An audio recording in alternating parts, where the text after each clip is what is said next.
And good afternoon, ladies and gentlemen. We bring you on board here. Well, not on board, but to the end of Robbie Bice's lap. As we see Jeremy Zarfos ripping here to get his green lap going. Looks like he's going to touch the wall possibly a little bit as he goes through the dog leg here. But good afternoon, everyone, and welcome to Phoenix Raceway. This is going to be the Free Quitter 150, as we are going to see some beautiful racing here. Brought to you by Turn 2's Terrible, as they bring our sponsor here to this race tonight. It's going to be an awesome race, so see some beautiful racing here. Speaking of Turn 2 Terribles, once again, we are on board here with Jeremy Zarfos, but last week at COTA saw a very interesting finish, as it was Ken Baum, Caitlin Height, and Josh Susie was your 1, 2, 3 finish order. As if you were here last week, we did see some controversy between the 11. And goodness gracious, it was some definitely controversy, as it was between Caitlin and Chris Lynn, as coming through, I want to say turn 16, they were a lapped card, Caitlin going to pass while in the lead. It was just some controversy, some mix-up. He actually won't be racing here tonight, serving his race suspension, but we did see an interesting finish too last week. Gonna see some interesting racing here for sure this week, Chris. I'm expecting to see a very, very electric finish. Phoenix has proven that it can be a track with this package, that there is some electric finishes waiting to happen with this package. Just got to get the right setup, right cars going, and I think tonight we're seeing a mixture of this qualifying field of a lot of fast drivers from a lot of teams like we usually haven't seen here. This is going to be a very interesting night, Chris. We're going to see a lot of cars grid up here, and man, these Full Throttle Cup Series guys and gals, they're about to get to racing here, as we will go on board here with your pole sitter.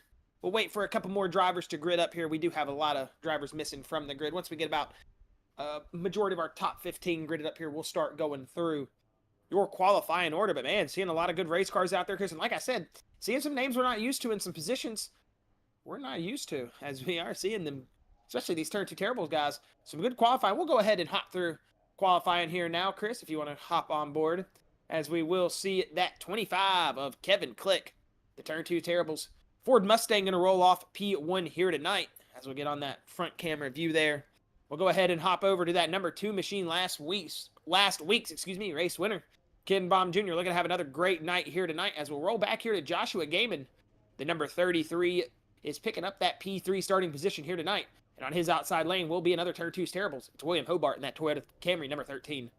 Going back to 5th position here, we got another Turn 2 Terribles machine. It is Troy Wagaman in that number 20 Chevy. And we'll see that 27 David Smill Nitro driver roll off P6 here in that 27 Chevy. William Brown will roll off P7 here with Caitlin Height in that P8 position.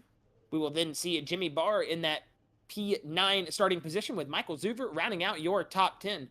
We'll see Matthew Fitz start 11th here tonight with Josh Susie, uncharacteristic starting position from him here in that 12th position. Robbie Bice going to pick up a 13th starting spot here tonight with Ryan Smith in that 14th position. We'll see Kyler McCarthy, the number 24 Nitro Chevy machine, starting in that P15 spot with Jaden Bingaman. He'll start in that 16th position. Ryan Broderick, he is going to start here 17th tonight with Dakota Kuhn in that 18th position. Jonathan Coombs in 19th with Lucas Nilges in that 3 machine, rounding out your top 20. We'll see that Josh Markle machine pick up that, Justin Gibbs, yes. Justin Gibbs pick up that 21st starting position, the number 39. Turtle Shell Motorsports, he's going to pick up that 22nd position. 22nd going to Josh Markle in that 82 Toyota, with 23rd going to Michael Self. We'll see Aaron Staub in that 24th starting position, as Andrew May will be in that 25th position. It'll be Nick Cannon in 26th. Starting part, Chris, the pace car is off the field if you want to go ahead and hop up on board with our leaders. You remember, this is a weird track. As we'll go through the rest of your field here, Andrew May 25th, Charles Garrett 26th, Jeremy Zarfos 27th, Ryan Sword 28th, Stan Mary 29th, and Brody Green 30th.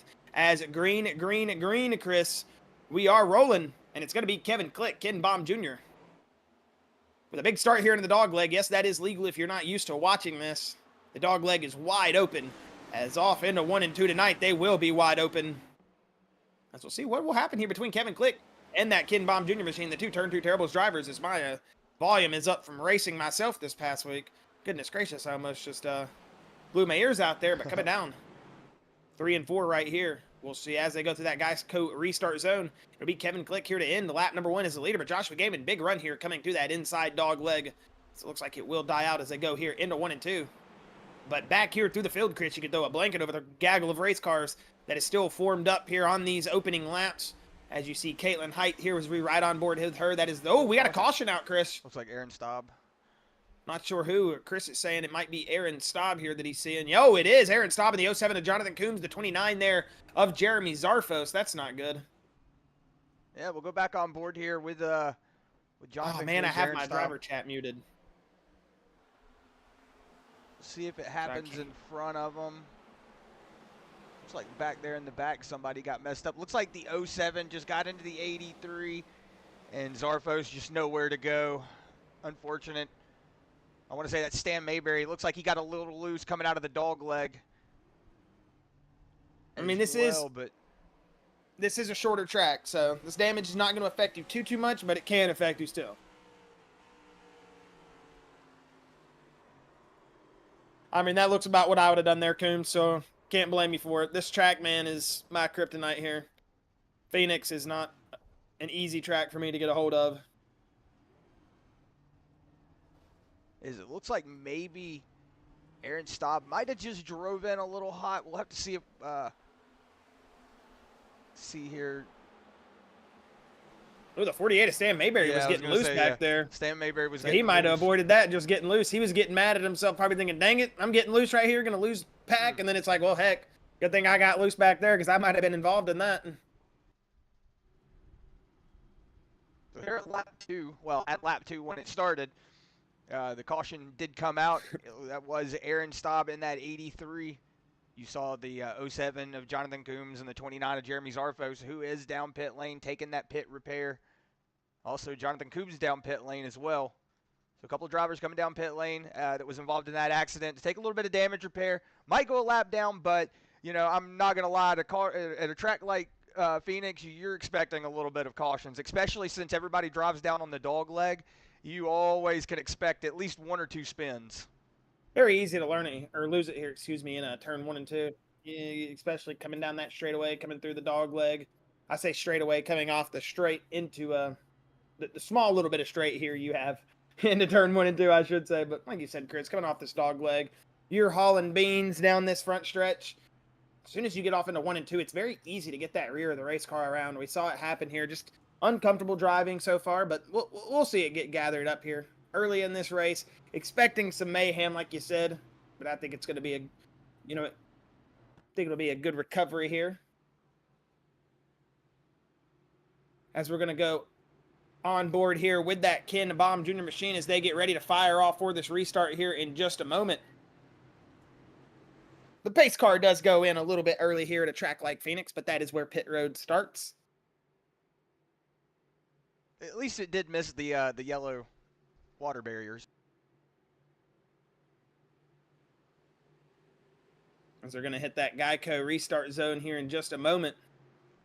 And it is green as we go on board here with Ken Baum Jr. Going to look here from this roll cage cameras. If you look up in the left, you can see everybody spread out there for a moment. It looks like Joshua Gaiman might be on the inside of Ken Baum Jr. here, Chris, entering into 1 and 2, and he is. You see that purple and yellow 33 machine down there. Very nice spec map on that 33. I like that chrome. Very good looking livery.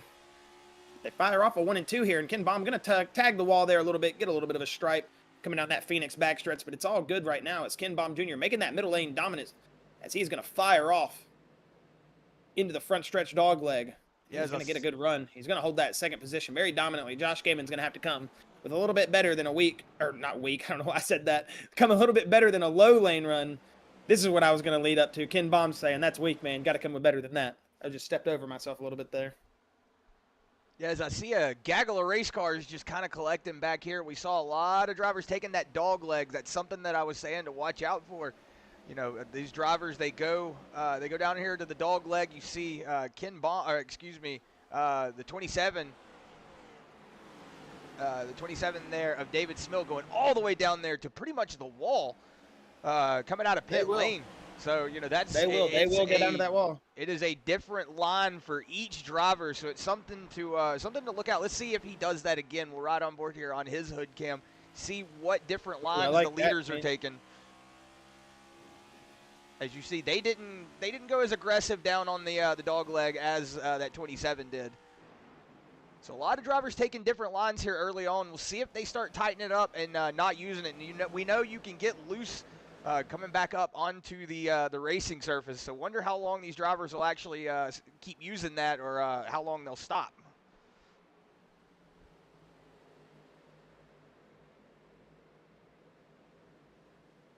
Just kind of cycle through the field here. You see Kyler McCarthy, Josh Susie, Matthew Fitz, that little gaggle of race cars right there. That's Susie, man. You got to think, Chris, going from last season,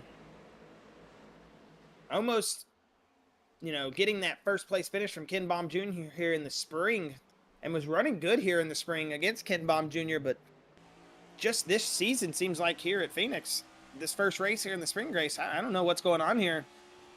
Josh Susie doesn't seem very characteristic. Hasn't moved or lost any positions. Just still comfortably riding in this 12th position. Could be saving tires. Could be running some strategy here. We know how the 81 is. Just because he's sitting 11 positions back from the leader doesn't mean we're counting him out. But, just very uncharacteristic, Chris. I think this is the first time we've ever seen Susie qualify out of the top 3. Yeah, but like you said, just one of those things that he's probably biding his time right now. We know he has some wicked, wild strategies. So, And we know going to be interesting. Qualifying setups can get very, very drastic. Maybe just didn't hit the qualifying setup the right way, Who knows? But that race setup, I have faith in all the Nitro drivers. It's going Definitely have faith in Josh Susie. But yeah, Chris, 3 wide there between, who is that, the 20, the 24, and the 12. Wagaman Jr., Barr, and Caitlin Height. No, that's not Caitlin Height, excuse me. That was Caitlin Height. She was in the middle. Was she? Okay. Yeah. Looks like Zuber there is on the outside. You see Jimmy Barr back there as well in that 12 machine. So I gotta say, Chris, these Turn 2 Terribles drivers running pretty well here so far. You got William Hobart running second, or not second, 6th. You got Jimmy Barr running 9th. Troy Wagaman Jr., who's fallen back 5 positions here. Looks like a little bit of those tire-eating demons are coming up and getting him right now, but maybe here in this latter run of the race, once he gets a little bit more track knowledge under him, did look like he's going a little loose, but Troy Wagaman may see some better tire degradation as we go on later in these runs once he gets a little bit more experience on the way the car is feeling. But I think Matthew Fitz, he's fallen back 2 positions here. He's running in 13th, but still in a comfortable spot. And you got Ryan Smith there behind him in that Turn 2 Terribles machine, running in that 14th spot here tonight, with Lucas Nilges in that 15th position currently. He's moved up from that 20th to that 15th spot. So far, he's found a couple passes on some race cars, and he's looking like he's got a comfortable car to pass here early. Just got to see if he's going to have the speed here long run. But up 5 positions here early is that Chevy Camaro, Team Sparkle Unicorn of Lucas Nilges. As so far here at lap 15, it doesn't look like Robbie Bice is having too much fun back 3 positions. He's got a name that I don't remember calling, Chris. Have we said Justin Gibbs? We said him at the start of the season because I remember we made the joke about no correlation to Jameer Gibbs, right? Yes. But other than that, he wasn't here for the last. Has he been here for the last? I don't know if he was here for the last race or the last 2 races, but I do know he was in the very first one. I know he was at Daytona, so it's good to see Justin Gibbs back in the Turtle Shell Motorsports number 39. Another name to have back. I was about to say, yeah, I did say Charles Gurrick earlier, and I didn't even think about it, Chris. Charles Gurrick is back. And running another Fallout-themed 76 there. I like that. I saw that was the running joke in the... Look at Ryan Sword, though, Chris, in the Sparkle Unicorn 94. I mean, he's moved himself up 13 positions. Yeah. Another car here early that looks like it can pass in traffic. Just got to find that late-run speed. Well, I want to say it looks like Charles's internet's not really doing too much to him right now. I don't want to speak it into existence, but I know he was saying he was having some issues with his internet, so it's good to have him back on the track, though. Like I told him in the DM, it doesn't matter where you're at on the track. Just the fact of the matter is you're out there on it. Doesn't matter if you're riding around in the back or anything like that. As long as you're here and you're enjoying it, that's all that matters. And Grace, this is where it starts to become very apparent that you got to have a good tire wear good. Oh, whoa, we got a wreck. Looks like William Hobart around. William Hobart. Oh, 2 Turn 2 Terribles driver. Andrew May and William Hobart, the 2 drivers I was talking very highly on there a few minutes ago, Chris. That was actually Jimmy Barr. Oh, Jimmy Barr. Did I say Andrew May? Yeah, you did. Excuse me. So we'll go back and see what happened between these 2. As we see Susie coming up here to the middle. Just contact between the two teammates, maybe. Oh no, Susie, did he get gave into a the little bit of back a there? bump. Yeah, it looks like Susie might have gave a bump. So we'll have to blockbuster rewind. Uncharacteristic, Chris, but you know, positions that you're not usually put in may result in very unusual things from a driver. We'll have to see here as we go on board with Susie. Big run off of 2. Oh yeah, he gave him a shot for sure. A twofer. It's a buy one get one on taking cars out on the backstretch there for the 81 and 9 for Josh Susie. Man, that nitro machine came through like a wrecking ball. And I don't think it was intentional by any means, but definitely got right there clear into the back of the 12, and it's going to get him up into the 13th. And the two Turn 2 Terrible drivers are speaking highly on there just a few moments ago, Chris. They're now wrecked right there.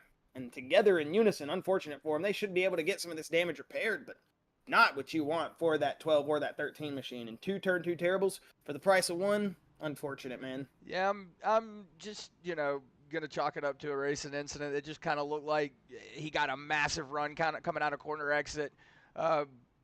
Looks like maybe Jimmy Barr might have got out of the gas to keep it from getting out. They were racing 2 wide, so it could be one of those things where it just happened so fast. He got into the back of him, didn't mean to, but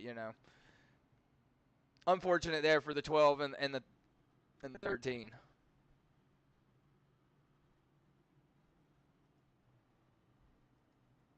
Looks like Jimmy Barr on his way back out.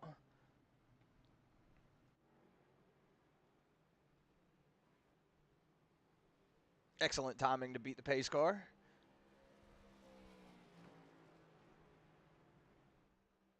Have to ride on board with him, see if that car is driving straight. I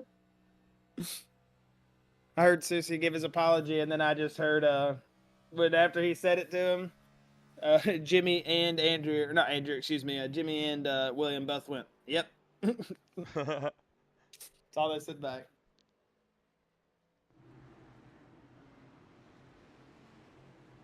Well, the pace lights are off. Well, the pace car is off the track.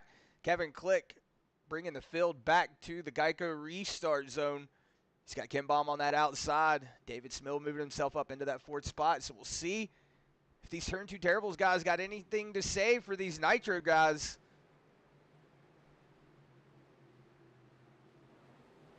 It's Kevin Click getting off to a good start. You're going to see Ken Baum following behind him. You're going to have his teammate Joshua Gaiman on that inside restart lane. From Joshua Gaiman. He's going to be here to the inside lane early, Chris. Yeah, it looks like I don't think he's got it. He's might have not had a good jump. I saw him start falling back just a little bit, but it looks like he's got it under control.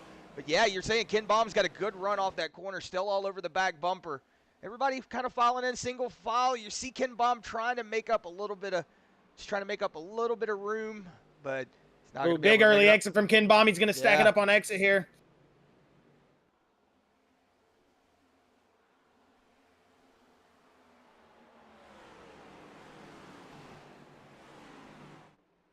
Big drive to the middle of the corner here.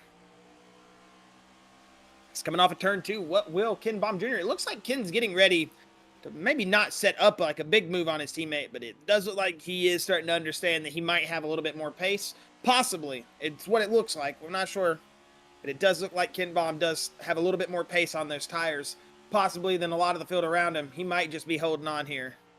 Yeah, but we do know that them being teammates, like you hear that, you're like, oh, the word teammate, oh, they're going to work together. That doesn't mean anything. So, Kevin Click out here having the lead like he has the whole race, he could be like, hey, man, I don't want to give up that lead. And he could sit there and fight Ken Baum for it. And then the next thing you know, Josh Gaiman's just going to drive right past him. So it's something to watch out for. Are they working together, or are they trying to duke it out right now? That's the question. At this point in the race, definitely got to be working together, Chris. Oh, yeah. But hey, you never know. You never know. Oh, it's definitely not fun having your teammate breathing down your neck or trying to get past your teammate, vice versa. I mean, even if you're working together, sometimes in your own head you might think, hey, I'm faster than this guy. Come on, let me go. But the person in front of him said, it's just having fun, man. Me and my buddy are leading. They don't think anything of it. Right. So it's just, I don't think right now they're thinking about that at all. But what we're thinking about is looking through the field here, Chris, and finding some movers. And here in the top 10, we got a couple of them that have moved up a couple spots. You got David Smill right out in front of that 11 machine. He's moved up from that 6th position. into 4th. You got Caitlin Height riding on board here now. She has went from 8th position and was riding in about that 10th position a few moments ago. Moved her way up here into this 5th position as we go through the dog leg. You go back, Michael Zuver, another driver who's put himself up here into a good position. Started this race in 10th. That 96 Ford Team Sparkle Unicorn Ford Mustang looks very well right now as he's rolling off in that 6th position.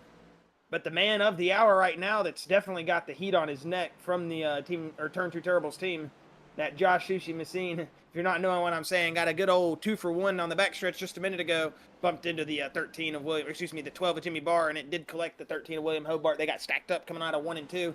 Nothing, I don't think, malicious from the 81. He definitely apologized and sound very, very sympathetic on the radio, but the Turn 2 Terribles drivers maybe not having too much of that. He collected them a moment ago, but still very solid running position. Not trying to throw him under the bus here or anything. Sorry, Josh. I know you're going to go back and watch this. Maybe you think, God dang it, why did I turn those guys? Now they're going to talk about it all. Hey, but he never messes up, man. I mean, what am I supposed to do? But speaking of somebody who hasn't messed up here tonight either, Chris, Kyler McCarthy. This 8th place position, number 24 machine, 7 spots. Looking very well here in that 24 Nitro machine. Currently your biggest mover in the top 10. At 24 biggest machine. mover of the field, though, Chris. Look at Ryan Sword. Oh, yeah, I was going to say, Ryan, earlier having a car to pass. Ryan Good Sword's cars in the his way field. up. 19 positions here in that 13th position for that 94 machine. Looks like he is racing there. Moved back to 14th, but Matthew Fitz in that 9th position. He moved himself up into the top 10 here.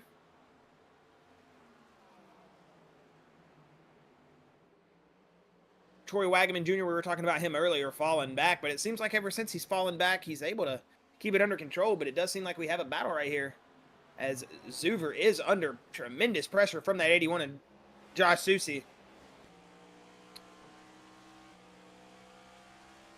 As, woo, through the nose, but that's going to bring big pressure from the outside lane from Zuver, possibly. No. Rollin jumped on the wrong car. Yeah, as I was watching that battle right now, it looks like they have got it kind of settled out. It looks like Susi was about to try to pass that 81, excuse me, the 96 was, the 81 was about to pass the 96.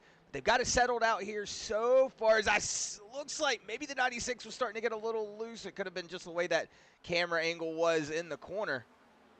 But right now, everybody's just kind of single filed. We'll kind of go out through the field, try to get some cars on, and also look for some battles as I see back here in this 10th beyond position. Seems like a lot of battles are going on back here. Right now we've got William Brown battling Troy Wagaman. You see it looks like that 9 going to go ahead and take that 10th spot away from that 20. We're going to see the 20 dive it right back down on that dog leg, try to make up that position, but not going to make it at least going into turn 2. Justin Gibbs moved himself up into that 12th position, that 39 Turtle Shell Motorsport. Got himself up into 12th, up 9 positions, so good driving there from that 39 machine.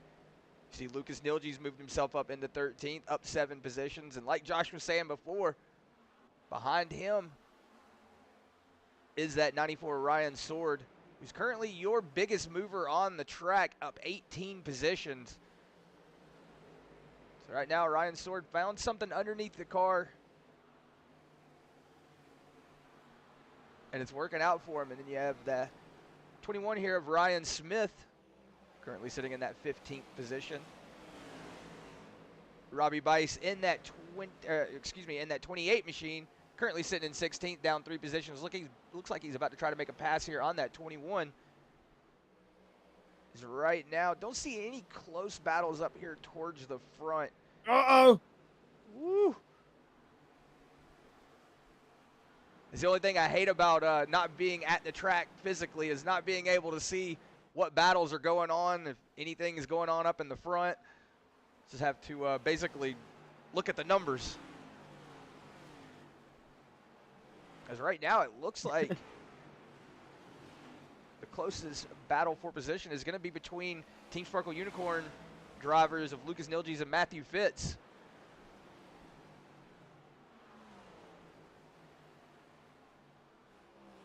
It looks like Lucas Nilges is going to go ahead and take that position away from Matthew. Let me see back behind them. We've got a gaggle of race cars. I see smoke. Looks like William Hobart might have blown up. Oh, No, yeah. it looks like he did. Yeah, But looks gonna like, get off the track, Chris, to not bring out a caution here. yeah, I did see smoke out on the course. So that 13 machine, just unfortunate for him. Looks like he might have taken a little bit too much damage to that radiator. Got to give it to Kevin Click here, Chris, man. We were saying that it looked like his tires were falling off. He was starting to lose a little bit of pace, but he's flipped that script big time, Chris. Now almost half a second gap on that 2 machine of Ken Baum Jr., Kevin Click, in this turn 2 Terribles 25 Ford Mustang. Oh, we got a caution out on track. It looks like Stan Mayberry. Ooh, the One Main Financial Chevy is going to be big time into the outside wall. We're going to have to see what happens here. Ooh, it does look like he is going to quick toe back to pit road. It's coming to the inside here. That is the 95 of Dakota Coon. Let's see if he just has oh, is it? Did his wheel disconnect? Did something crash? Does it look like the 95 might have hooked left? It looked like Stan never turned it down, possibly. Like his wheel he just kept going straight.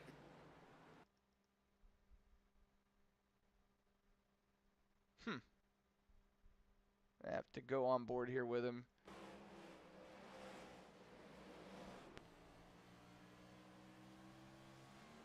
No, he was turning. It just looked like maybe.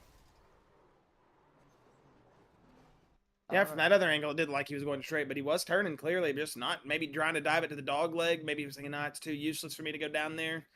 I think Dakota was expecting him to go to the dog leg, and it's just, he didn't go there.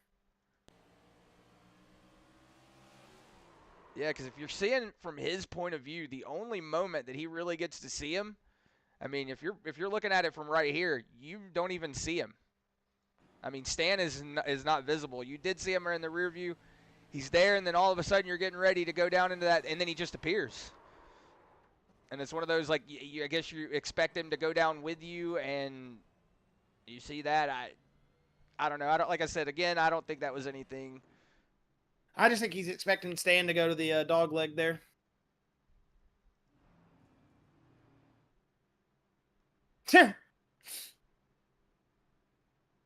I heard the most depressed 69 Matthew Fitz on the radio. Go around me. I got a speeding penalty. And then I just hear Colin McCarthy go, again? And then Fitz comes back over the radio. Yeah. So what you're saying is Kip Easley is going to have to give the 8 car to Matthew Fitz because it seems like Matthew's becoming the new Kyle Busch. I feel like for some reason that Matthew Fitz would be very mad if he found out that you just said that about him. I don't know why he just does not strike me as a Kyle Busch supporter at all. And if he is, I don't think he is. I don't want to say, but I don't know. I can't remember. But I just love to point out that I love Kyle Busch and everybody hates him. Me personally, I like to picture Matthew Fitz as like a 6'4" hockey player. That's just me personally, but yeah, I don't know.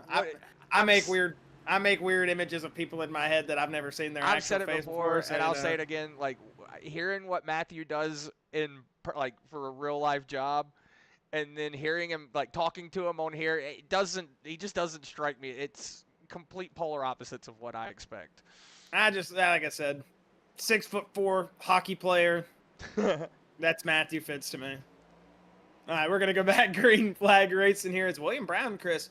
The Prestige Worldwide driver doesn't look like he is going to come down and take tires like the rest of the field did. We did have some takers there on pit road. Yeah, Jaden Bingaman currently the only driver that has not come down pit lane.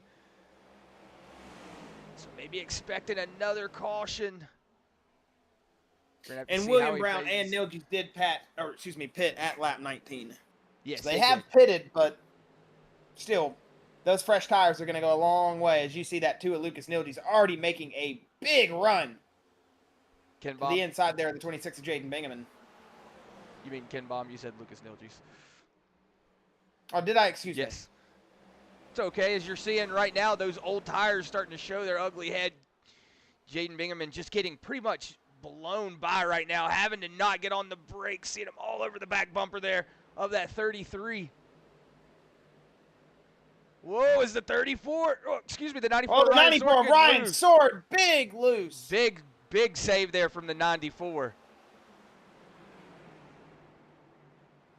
Yeah, as you're watching Jaden Bingaman on that outside lane, just pretty much getting past like he's sitting still, now falling back all the way to that 10th position from second. So it just goes to show you those older tires are no bueno. Especially against cars that have come down pit lane a few laps ago. So right now, Lucas Nilge's William Brown still holding on to the lead. You've got William Brown in that Prestige Worldwide number 9, followed by his sister teammate of Lucas Nilge's in that Team Sparkle Unicorn number 3. But you're seeing Ken Baum making a move on the outside. Lucas Nilge's doesn't like this. I'm getting attacked from the top. I'm getting attacked from the bottom. And he's not going to. Oh, my goodness. The 33, Josh Gaiman, just had a little bit of looseness there. Oh, it's Kevin Click Kevin going all the way off. Tight.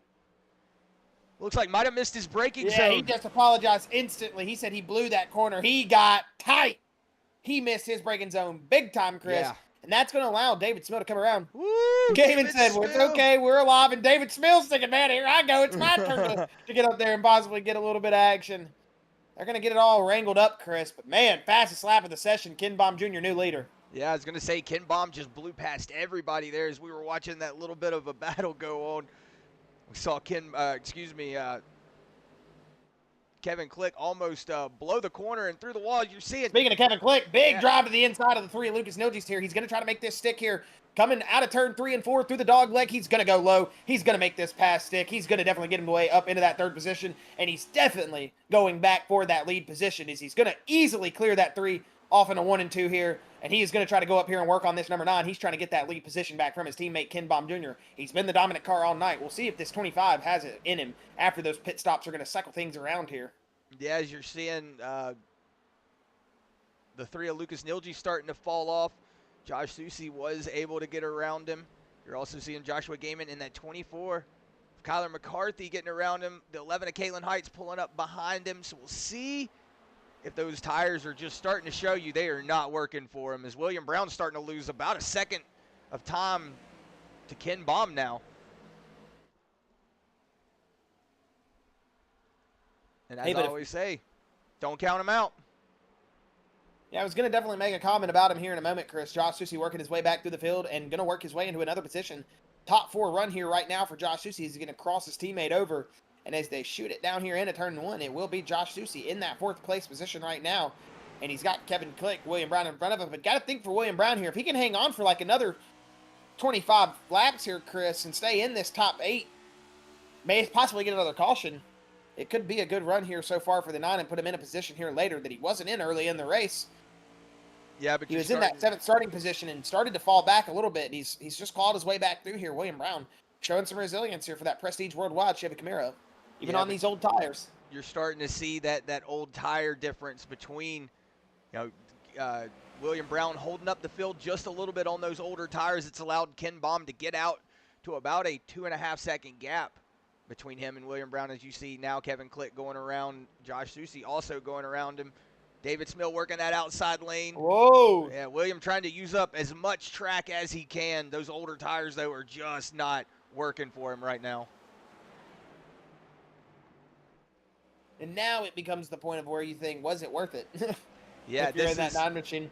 But it can be worth it if you can just hold on. You got to be a strong driver, though, man. You're going to have to make that race car as wide as you can. You're going to have to run the fast line even on these slow tires and hope to goodness nobody just wants to blow your back bumper off or they try to pass you the respectful way. But it looks like right now, respectfully, the 9 is just falling back. Whoa, big loose again from the 33 of Josh Gaiman. That's the 2nd time I've seen him coming through the dog leg and lose the rear end almost.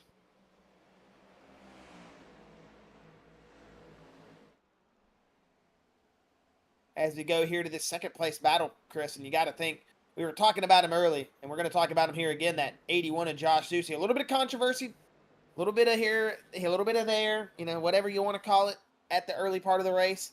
But it does seem like he's made some adjustments on whatever was making that race car not handle to his liking. And this Nitro 81 Chevy Camaro is firing off pretty well right now here in this middle run, Chris. 54 laps in, and it's looking like he is finding a new pace here in this race paces. Josh Susi is looking to go up there and fight this turn 2 Terrible's Ken Baum machine after he possibly can make some work here, this 25, who was the dominant car early in the race. So to see him ride up to this 25 like this, you got to think he could possibly have the car here to go up there and work with Ken Baum if he's able to make this pass here on Kevin Click. But right now, Kevin Click doing what he needs to do, extending that lead out to another 5/10. Really good run there through 3 and 4 and through the dog leg for that 25. Extending that lead, maybe reapplying the pressure. Could have been sandbagging there a little bit to try to save those tires, expecting some big runs here coming from some of these fellow peers from the rear.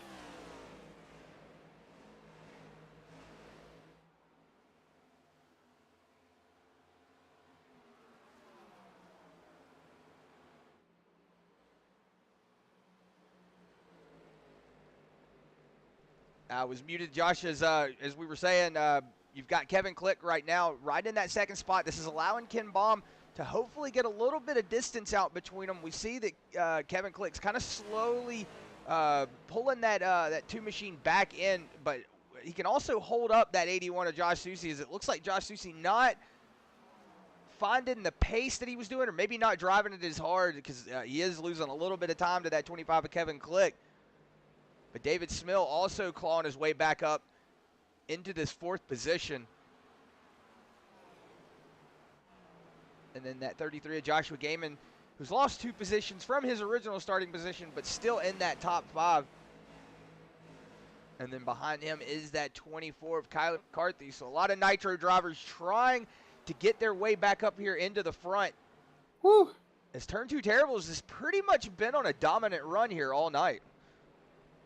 As you're going to see that 11 of Caitlin Height get around the 24. Might add a little bit of a hiccup there for the 24. Had to get out of the gas. It's going to allow that 11 to go around on the inside and take over that 6th position from him.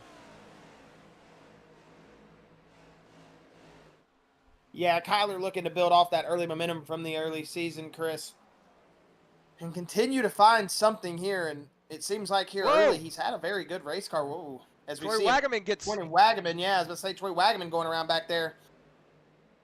So it looks like maybe a little bit of contact between him and the 9. We saw him get sideways, but he's going to keep it straight. So unfortunate for the 20. Maybe heated those rear tires up. We'll see if this is going to hurt him.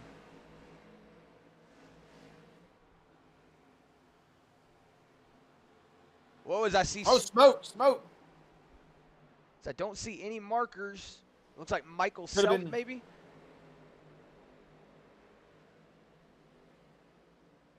Yeah, a lot of damage there for the 25. I see that front left tire bouncing. See if we can see what happened here real quick. Oh, yeah, clean race car right there, Chris. He must have just did this. See if we can see what happened with this 15. Oh, just gets loose. Oh, big shot. So that's where the smoke came from. Big shot there for the 15. He's still concussed, man. He thinks he's in his pit stall. He's not. But it's all right. We don't do any concussion protocol at Full Throttle. If you hit the wall, you can go out there and race again as long as the car runs. As long as you're drilling out both sides of your mouth, we don't care. So we're going to fire back up on board here live. 11 of Caitlin That too, Height. you got to be alive. You got to be alive. Speaking of live, you got to be alive. As long as you got a pulse, we'll send you in the race car out there in Full Throttle. How about that? Weber Valley ain't got nothing on us. Right now, we're just going to kind of go through the field and look at where all of our drivers are currently sitting. I see a big gaggle of race cars back here. See, that's what Chris Lynn should have done. Why didn't he just pay the cheater fee? $100.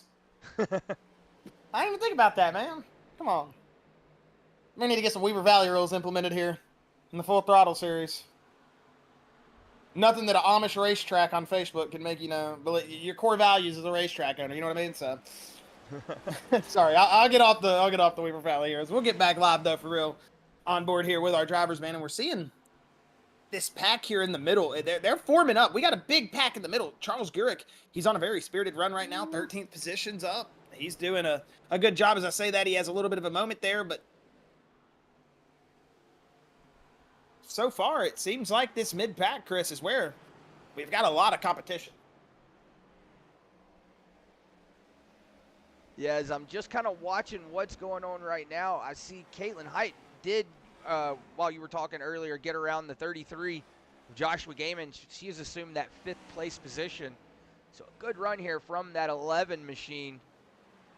Kyler McCarthy looks like might be losing a little bit of time here to that 5th and 6th position. Still here on a good run, up 8 positions from his original starting position. You see Michael Zuver up 2 positions from his original in that 8th spot. As I see a lot of drivers going down pit lane and then coming out, I keep forgetting they're hitting that dog leg, and it just starts flashing like a BMW. Definitely not its blinker, though. Not his blinker. It's dash, excuse me. As I was just watching what was going on, man, just a gaggle of race cars going on here now. Looks like Zuver might be trying to make a move on that 24.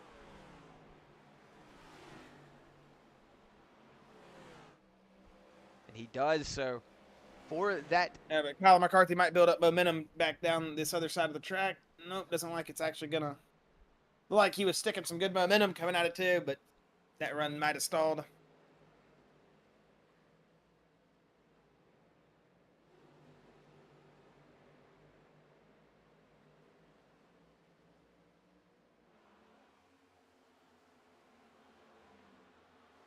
Man, you would think these guys are racing for the lead, man. This is 11th, 12th, 13th, 14th, 15th, and 16th, all right here. Yeah, right now it looks like I was saying, Josh, looks like nobody is really battling for position up in the front. Ken Baum still has a second gap between him and Kevin Click, and Susie has about a half-second gap between him and Click. So everybody up front is kind of spread out right now. Susie looks like he's starting to make a run here to Kevin Click, though. Kevin Click's starting to make up a lot of time to Ken Baum, as now the gap is under a second. So maybe Ken Baum's starting to have a little bit of tire issue. Or maybe Ken starting to go Baum on a last little bit of a lap, conserve. 28.4. Kevin Click, 28.3. Josh Susie, 28.25. Yeah, so you're seeing pretty much same lap times.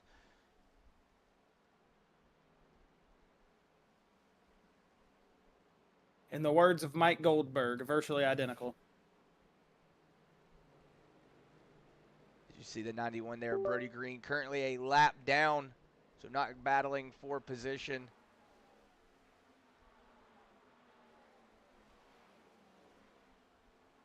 We'll kind of cycle back through.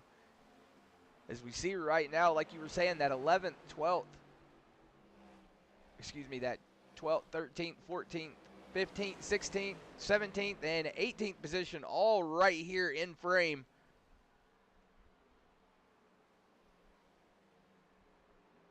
So just watching, like I said, just watching the ticker, trying to see if I see any battles go on towards the front, as I see Ken Baum now losing a lot of time, as we see a lot of lap traffic starting to come up in front of this too. So we'll see how these drivers can navigate it, see if they can get around. I want to say that is the 95 at Dakota Coon. You're going to see him ride to the very top lane. Is Ken Baum going to at least get around? You see Dakota going to ride that top lane. Going to go ahead and let that 25 of Kevin Click get around. I want to say that is...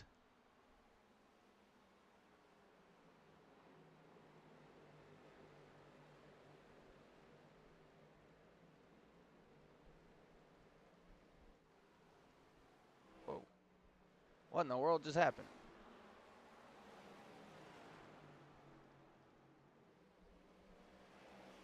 All right, Ken Baum, though, he's now got Kevin Click right under that back bumper.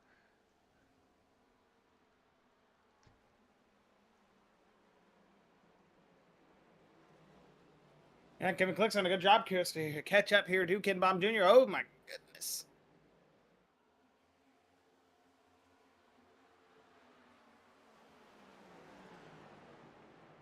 Oh my gosh, that just confused me. That is Ryan Broderick. Oh my gosh, I was like, why do I see Chris Lynn in the race? And then I noticed I was it was wondering Ryan why Broderick. Chris Lynn was posting in the Discord earlier. I can confirm I'm not driving the 32 car. It's like, what is he posting this for? It makes sense now, dude. My stomach just dropped. I was like, oh my god, this guy's a genius.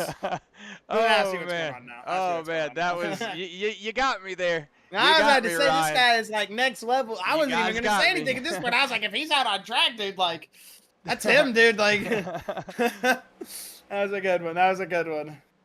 Freaking goofballs, man. I swear. As right now Kevin we're right. Click, Chris, is going to assume the lead, I was though. gonna say, And yeah. look at that. This battle tightening up big time. What's happened? As we're on Charles Gurick, lap 76, going to lap 77 here. And we got Kevin Click, Ken Baum, Josh Susie, and David Smill all bound up and wound up right here. Really tight up for a race. As we're seeing, it looks like once they got around those lap traffic, it looks like Ken Baum just got outdrove by the 25 of Kevin Click. So new leader at lap 76, the 25 of Kevin Click. But Josh Susie now, he's got that cue the Jaws music. Whoa, as I see smoke. As I don't see a car. Looks like Jonathan Coombs, maybe? Jonathan Coombs is disconnected. Yeah, it did say Jonathan Coombs crashed.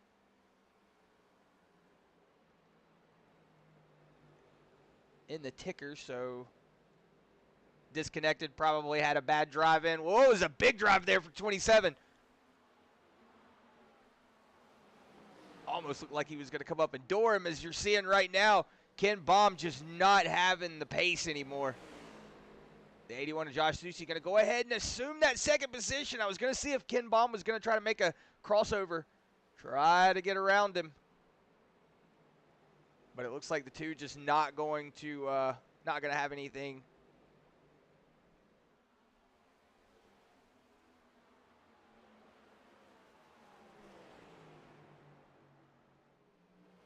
So you're also seeing the 27 of David Smill now knocking on that door. Like, hey, man, I'm back here. I'm trying to get around you.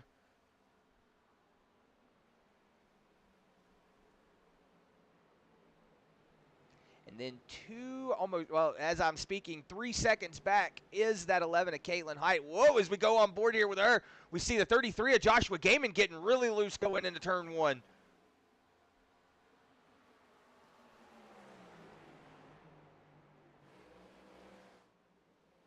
Whoa, Zuber's going to be around.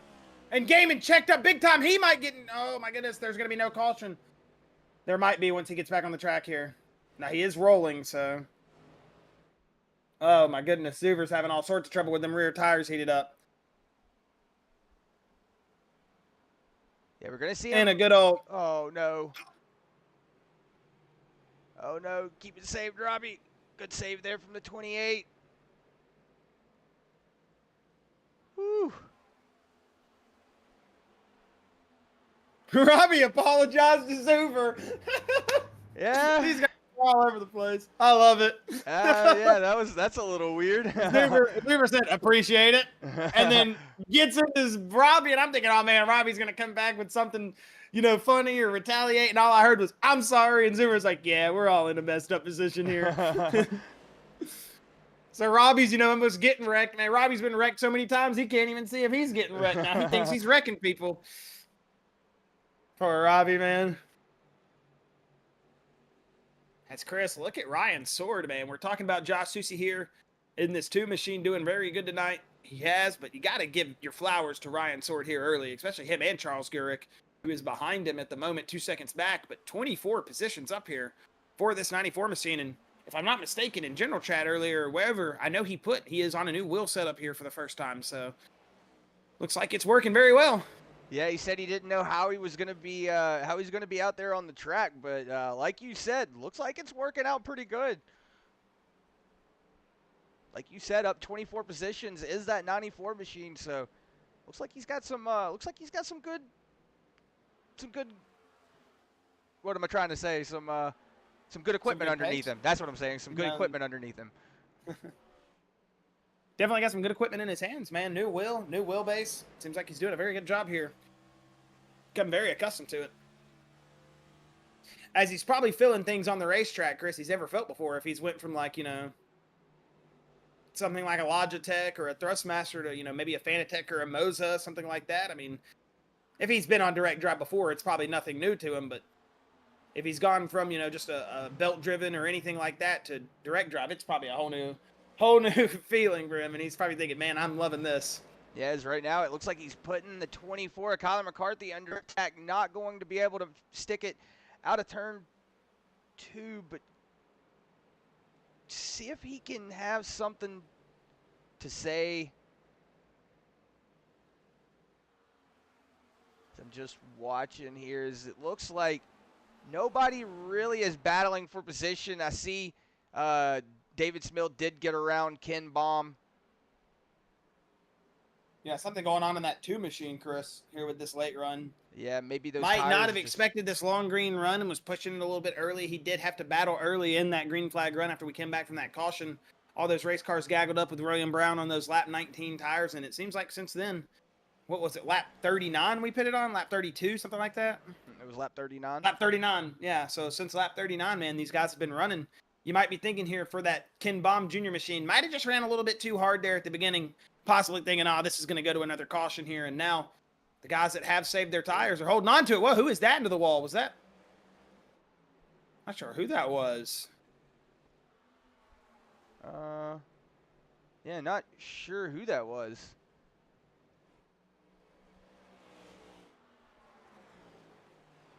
Don't see any markers. Looks like Aaron stopped. Caution's out. Yeah, it was. It was the 83 Aaron Staub. We'll see if we could go back and see. He probably parked it up against the inside wall and towed.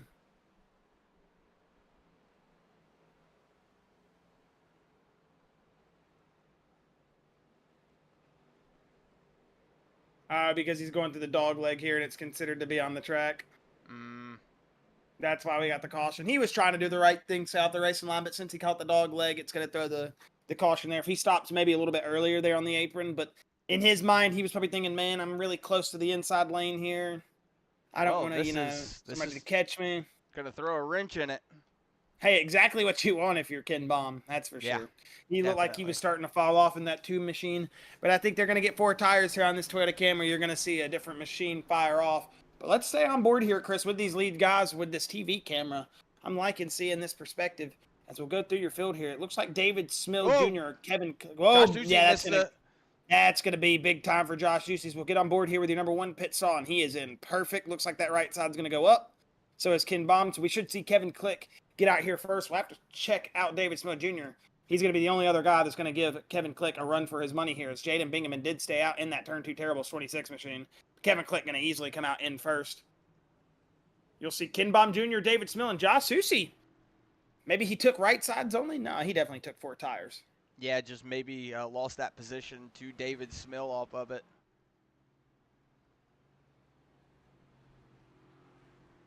And it looks like Jaden Bingaman is going to be bringing it down pit road, turning in that lead.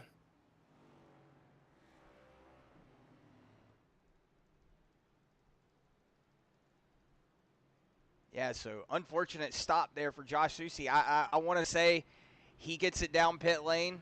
He probably comes out, he gets it down clean. He comes down second place. Oh, yeah, I don't think he beats Click out because I don't think he beats Click out because he's in that first stall, but I think he beats Ken Baum out, at least in that second stall. Hey, well, shoulda, woulda, coulda, man. You don't hit your pit stall right. You don't get on your marks. You don't hit it the right way. That's what's going to happen. You're going to fall back here to this 4th position, and that hard work's going to have to be reclaimed a little bit here. And, Chris, you got 2 tough cars to pass. Turn 2 Terribles, it's Kevin Click, it's Ken Baum. The guys that have been dominant here all night.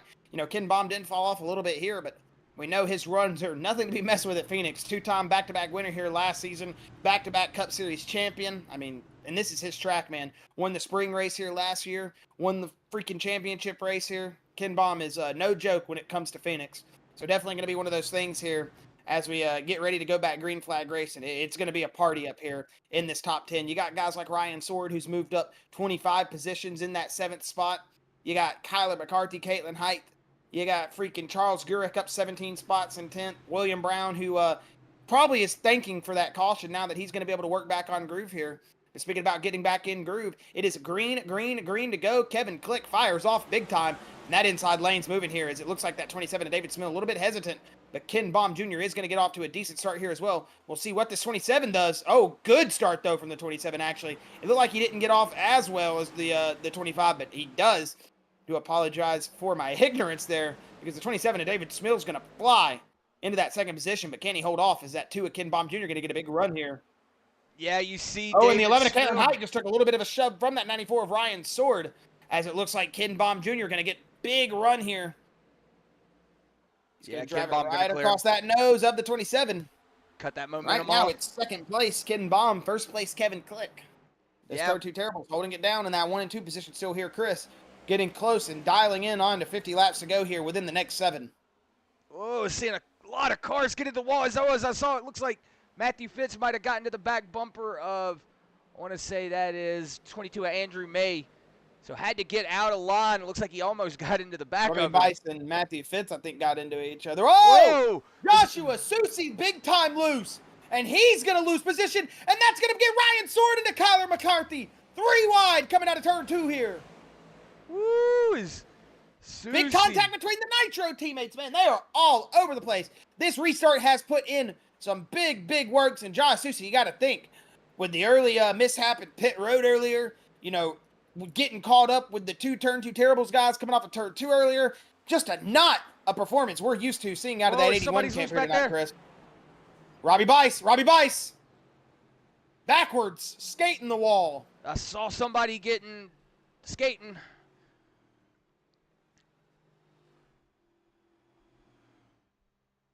Man, that is going to put a pause to the mayhem right there for a second, Chris.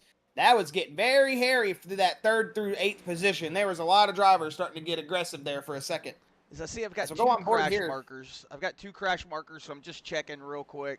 As it looks like the 95 of Dakota Kuhn also got loose, got sideways down there on the dog leg. Yeah, you see him still going sideways. He just put it in front of pit road. He tried to pull it into pit lane to get off of it, but man. Well, then we'll go back up here on board with Robbie Bice. See what happens. Yeah, Robbie Bice was going through 1 and 2 backwards, man. I'm not sure what happened there. Oh, coming off the dog leg. Ugh.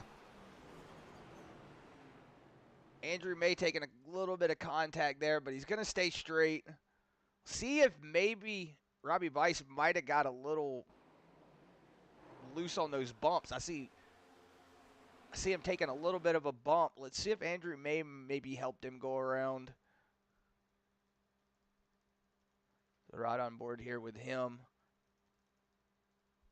No? So Andrew May nowhere around him. It looks like, yeah, just coming up off of that dog leg, like we were saying, that banking transition just snuck up and got him.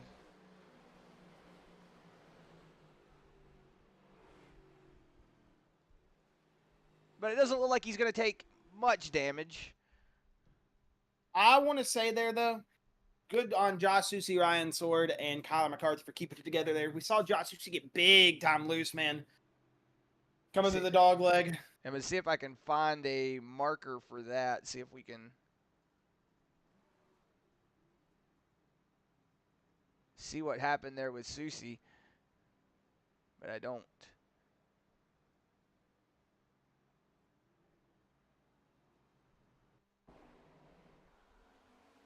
Oh, it just got loose. Yeah, it got out from under him.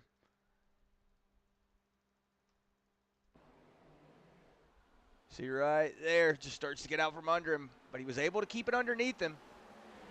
Yeah, and it's not like he got up there to do anything malicious too, Ryan Sword. It just, and it wasn't a bad, unsafe re-entry. I think it was a good re-entry. He was still on speed, but the 94 just did what he had to do, and he even apologized to 24. He said, I didn't mean to go up there like that, but if I don't push you up the track, all 3 of us wipe out there. And, right. Hey, they all let bygones be bygones. They know what race it is, and I think, you know, for the 24 machine, he's definitely just glad to be alive right now. That could have been big on him, if anybody, and I think he would have gotten the brunt of that. But we will see the iRacing pace car turn left, Chris. We're closing in on 50 laps to go here. When we hit the stripe, it will be lap 151 laps to go. I don't understand how out of 150, but that's how stock car racing math works. As it is actually 51 around the track. I understand how it works, but you know what I mean. Green flag racing. Back, baby. Kevin Click.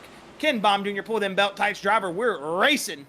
As we'll see David Smith Jr. Another great restart. 3-4 wide there for just a split second.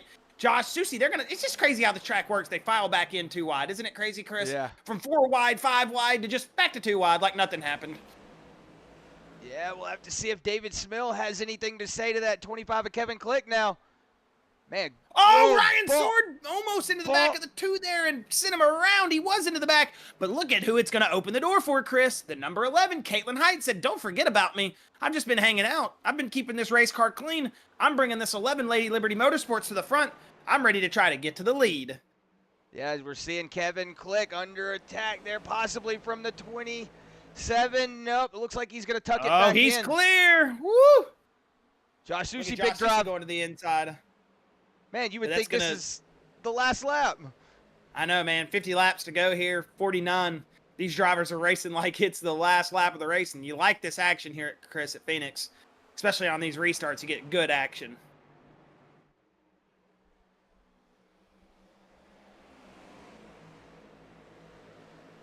Yeah, just watching the ticker right now.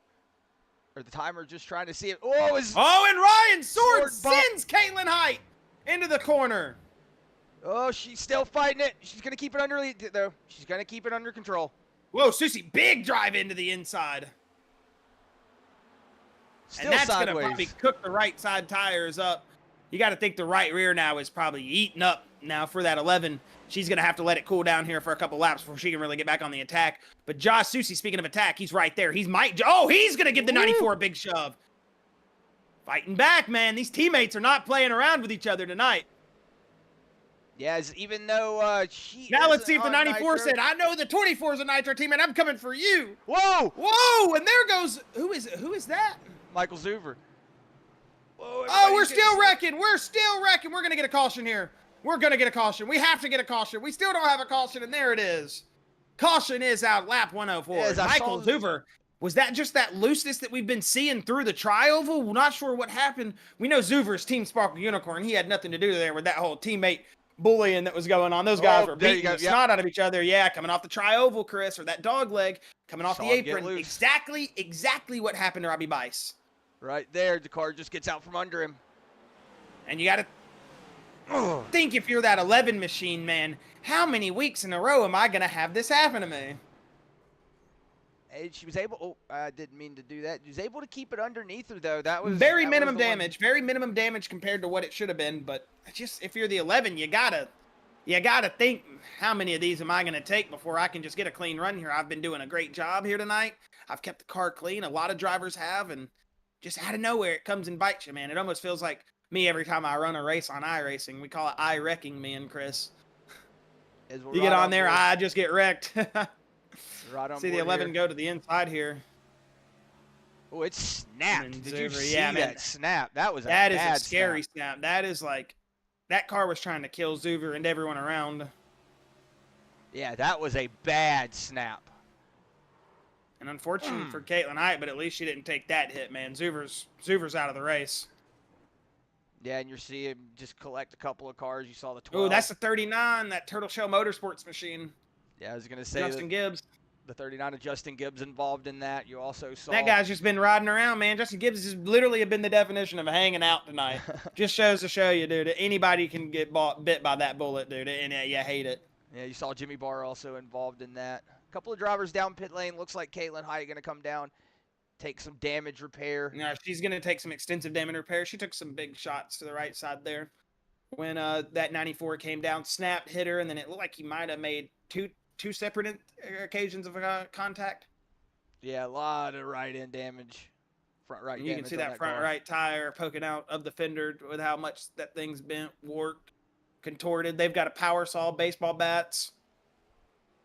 Some uncle that they found in the infield named Terry, he's been out there hitting it with a baseball bat. You know, they got everybody working on that car right now, so. But we are going to see the pace lights turn off. Our field's going to get caught back up here on the tail end. We'll see some drivers scoot around through 3 and 4 and down the backstretch to try to catch up here. But it's going to be that 25 of Kevin Click, Chris, that 27 of David Smith. It's been turn 2 Terrible's Nitro machines here tonight.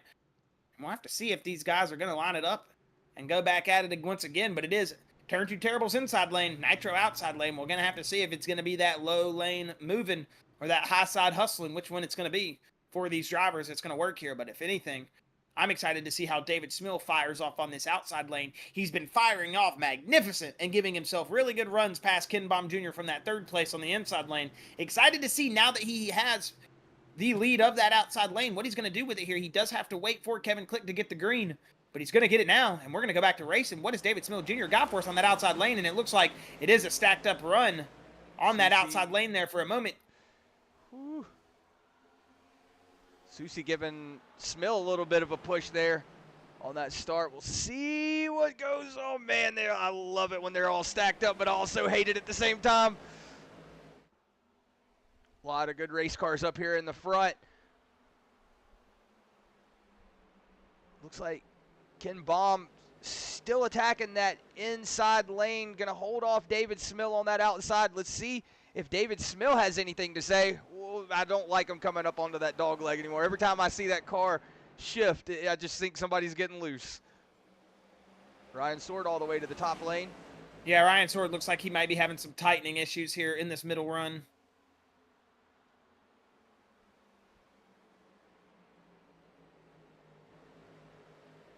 Oh, Wagaman Jr.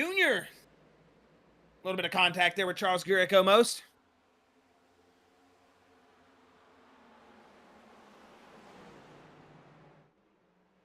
That's battle for the lead here, Chris. David Smil to the inside lane. That camera change just jump scared me. Who would have known iRacing could be a horror game? And speaking of horror game, pucker factor for the 25. Whoa, 27 and the 27 loose. No. He's going to collect Susie. It's a nitro sandwich on the front straight. Oh, no. Oh, big chaos. Mayhem. There's cars everywhere, man. Goodness gracious.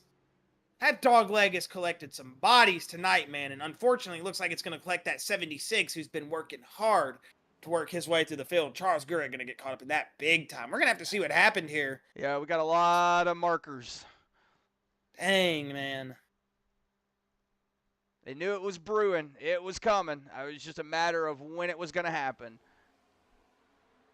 As we see going into the corner, it looks like David Smil might have got down into him just a little bit. You see him getting loose there. So right now, David Smil is loose. And then touches the apron some, it washes him up, then he's going to try to steer it back down. And at this point, it's just all hands off deck in these next-gen cars. They have these weird demon snaps on them, and you see right there it is. Once it goes, you can't do anything about it. Susie caught up by the skin of his teeth. They're going to net code inside of each other a little bit. So Susie might have gotten away with some left side damage. Nope, never mind, I lied. He took a big shot there on the nose. Didn't see that from this camera view. Kyle McCarthy taking a big shot.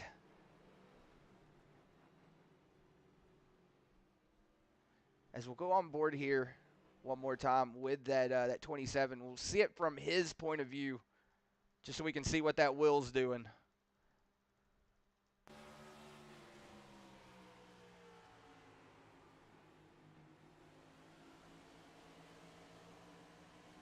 Yeah, you see it just get loose, and there's really nothing you can do at that point. Man, and when you're in that position of the 27, it almost makes you feel like, you hate that feeling, dude. Running so good, doing so well, leading this race almost at some points, have a fast car, you're right there, finally battling for the lead of the race, thinking you're going to get it, and you wipe out and do something that makes you almost feel like, how did I do that, man? Like, you feel like a rookie almost at that point. It's like you've turned so many laps, you've done all this thing, and it's like, man, just a little bit of a wiggle, just a little bit of a wiggle, and that's all it takes, Chris. Just that one little bit of a moment. And people say that, oh, stock car racing's easy. That one little bit of mishap on concentration, all this work out the window now for that 27 machine and David Smil Jr. So yeah, hate it for him, man. And not only that, he collected a couple teammates, Chris. Yeah, David Smil back out on track. We see Caitlin Height. She did come down pit lane. Kyler McCarthy also back out. He did take a big shot to the rear end of the car. We do see he is missing that back bumper. So he did take a big shot in that wreck, but he still is out on the track. So we'll see if he has anything to say. Still can't make a, just because he's back here in the back, don't count him out. I've said it before. Do not count him out. He's got a wrecked race car, but he can still get a good top 10 finish, and that's what you're wanting in these races. You're wanting a good points finish.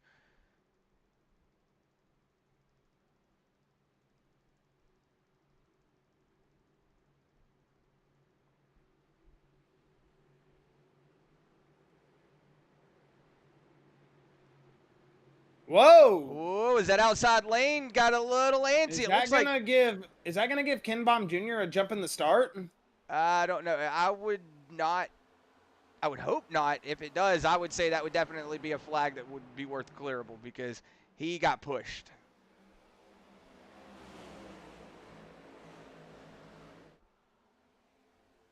We'll have to see.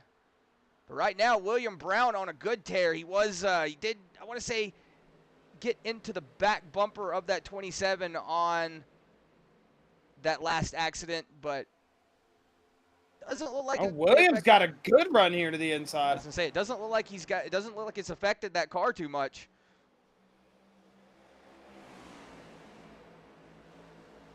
Okay. William Brown's a new player here. Whoa! Oh, man! Bang there. That's gonna kill that run for the 2.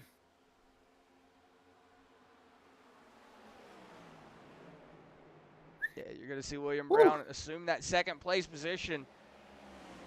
Man, unfortunate for that 27. Oh, and he's blocking him. He said, "You ain't getting it back that easy, dog."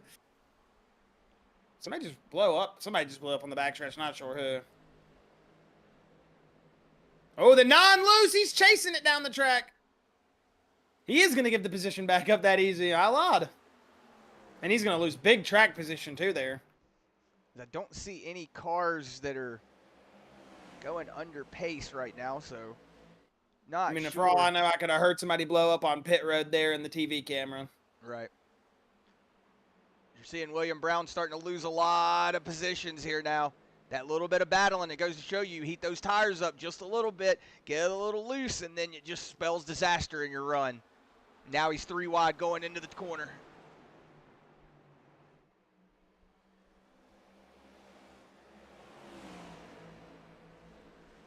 Look at that. Chris Ken Baum Jr. is peeking his nose out.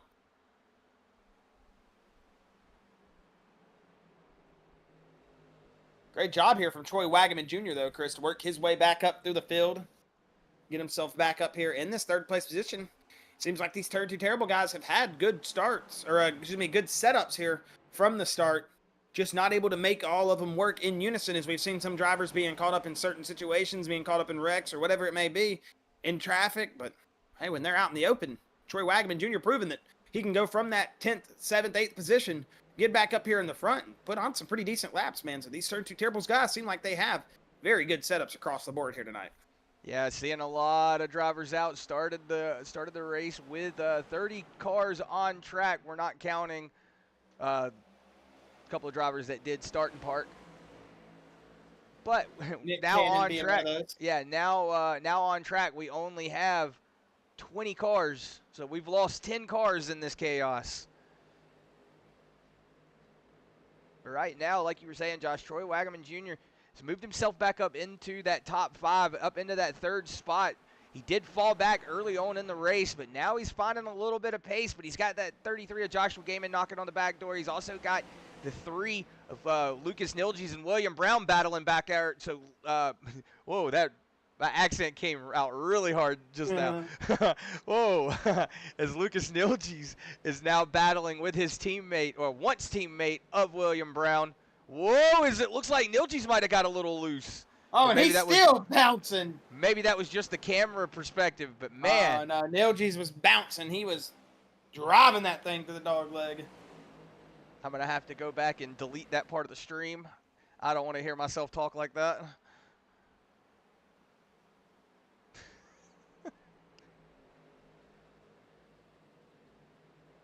Whoa, Wagaman and Gaiman.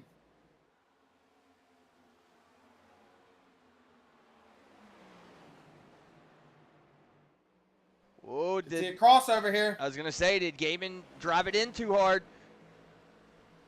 No, it doesn't look like he. It looks like he might have drove it in a little too hard, but was able to catch it back up to himself. So keep it underneath him. It's still take over that third position. So broken up that turn 2 terribles 1, 2, 3 right now has Joshua Gaiman.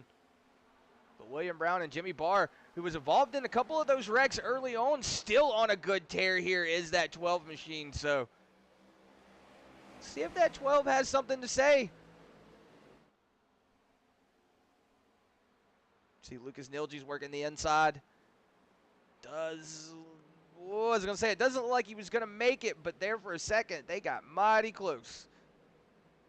Because right now, as I'm looking at the ticker, Kevin Click still out in the lead, 25 laps to go for the 25.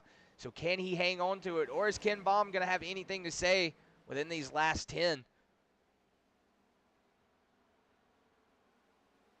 I'm not sure, Chris. It's going to be one of those things we saw earlier when we got into the late run. It seems like Ken might sometimes have a longer run car, but Kevin has shown very good speed in this race, particularly where I think right now, the way he's driving, the flow he's in, I think he does have the long run car here in this moment.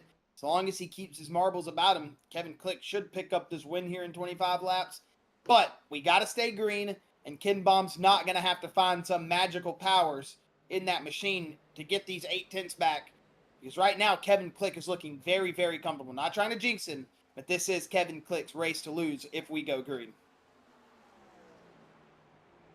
Yeah, as I'm seeing in the chat, Lon Bingaman asking, how has there not been any lucky dogs? There has been.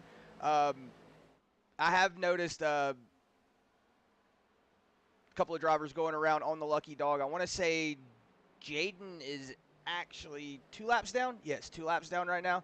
So he was 5 laps down not too long ago. So he has gotten the lucky dog the last, I want to say the last 3 times. Maybe 2. I'm not sure. But I know he has the 20, I want to say the 29, no, not the 29, the 26, yeah. Yeah, the 26 did get the lucky dog last time around because he was in front of the pace car. Yes, he did.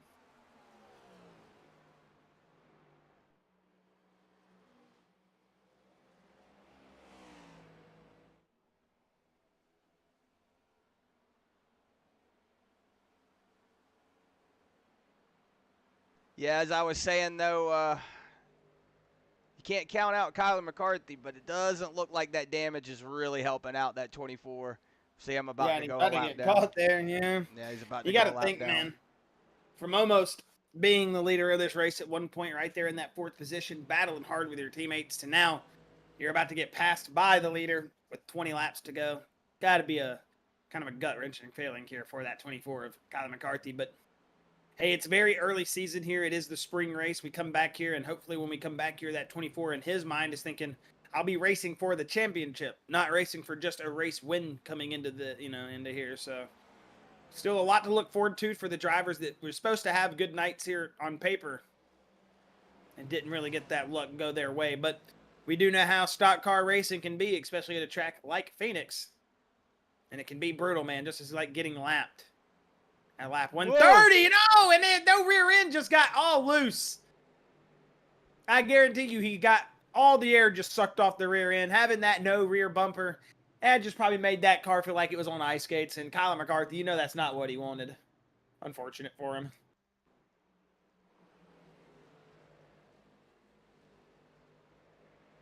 Looks like he's a little loose coming out of corner exit. And yeah, there you just see the car get sideways and snap.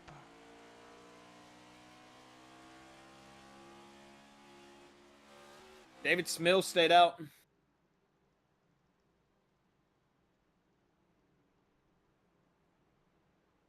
Wonder if you'll see him come down pit lane now.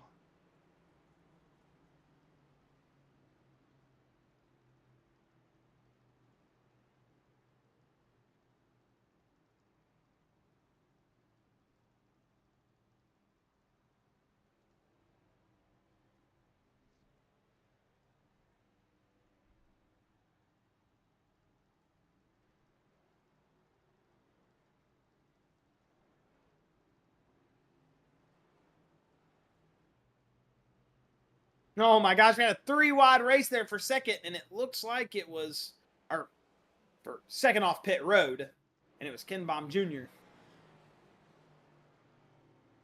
I was Ken Baum Jr., Josh Gavin, and William Brown 3-wide, excuse me, coming off pit road. Pit road! Oh my goodness, I can't talk, dude. I said pit road. We're having a Goodness kerfuffle here gracious, tonight. man. Yeah, something, whatever you want to call it.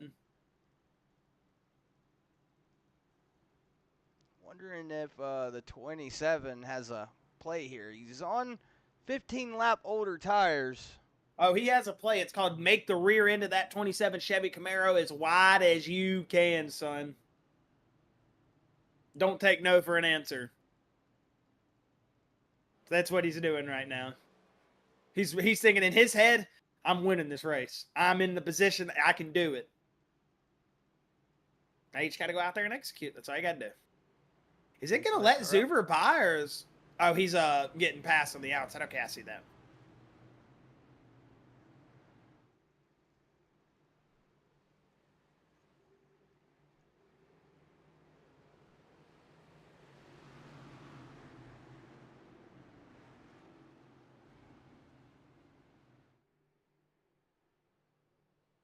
Do you think this is our last restart of the night, Chris?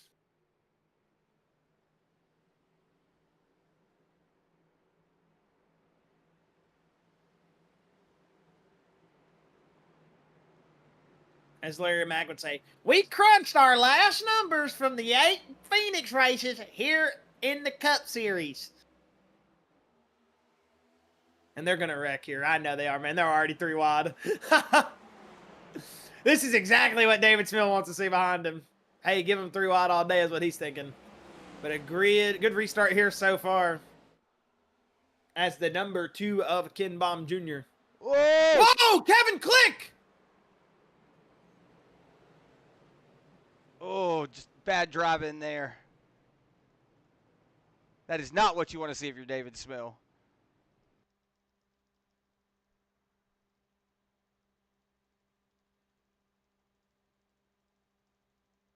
I got on one radio side, you got Kevin Click asking, what are you doing? But I think it's not, what are you... I was about to say, the 25, yeah, he understands that he didn't pit, but... I don't know, man. That's a tough one right there.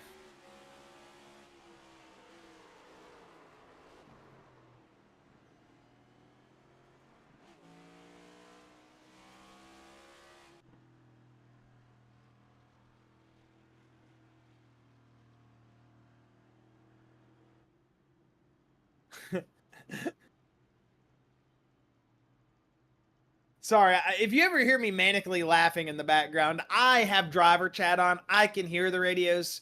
Chris obviously doesn't play these over the broadcast, so... But I just hear things, man, and it's funny. And then you hear drivers that weren't even involved in the wreck say, it's like, I wonder what... Like, Robbie was unhappy there with Smill as well. I'm not sure why, but it was just funny. Just Robbie coming over the radio randomly. Thanks, David Smill. It was like, what? I don't even know what happened. Sorry. Just don't mean to be losing my mind here, it sounds like. But when it starts getting into these later parts of the race, man, getting close to 10 p.m., you've been working all day. Everybody has. I think some of us are starting to get tired here. Some of these things become comedy, when in reality, it's not comedy. It's just how I think your mental brain construes them here. My mental brain here construes them. Is, man... These guys on driver radio, sometimes I understand. I can hear the fire. I can hear the fire in their voice all the time, but it's just this iRacing radio quality. It just cuts in and out so fast. Man, it's like comedy to me. I can't help it. Love all of our drivers in here, though, man. You got to love their passion, and, you know, you hate it for when they're having a good run like that or whatever it may be and something happens. But, you know, for Kevin Click to be aggravated, understand, but at least he's still in this race here. He could have had some moments like we've had here earlier, and I think he does have some right side damage, but man, so far this has been an absolutely barn burner, Chris. I think JR would say it. This has been a oh my goodness, I can't even think of the word I'm thinking of here now, so I'm not even going to say it. A slobber knocker. Goodness gracious, there it is. Did not think of that word.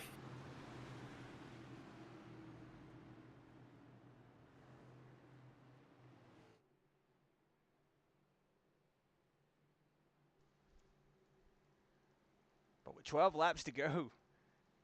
Wondering how this is going to go. Excuse me, a bit 11 at the stripe. Green flag is out. Let's see how... Not a good start from Josh Gaiman. I was going to say, let's see how this works out for Kevin Click after taking a little bit of damage there off of that incident with that 27 to David Smill. Looks like everybody come down pit lane. So we've got fresh tires all the way back to that 15th position. Look at Jimmy Barr, man. What a hell of a run from this 12 machine. Just to even be in this position that he's in right now, got to give it up to him. A hell of a drive to recover back here from earlier incident. Yeah, I was going to say one of those drivers. drivers. Oh, no, William Brown into the number 2, a Kid Bomb. He's going to get up the track. That's going to probably make him lose a position or two. But now he's got the Turn 2 Terribles teammate, Jimmy Barr, all over his back bumper.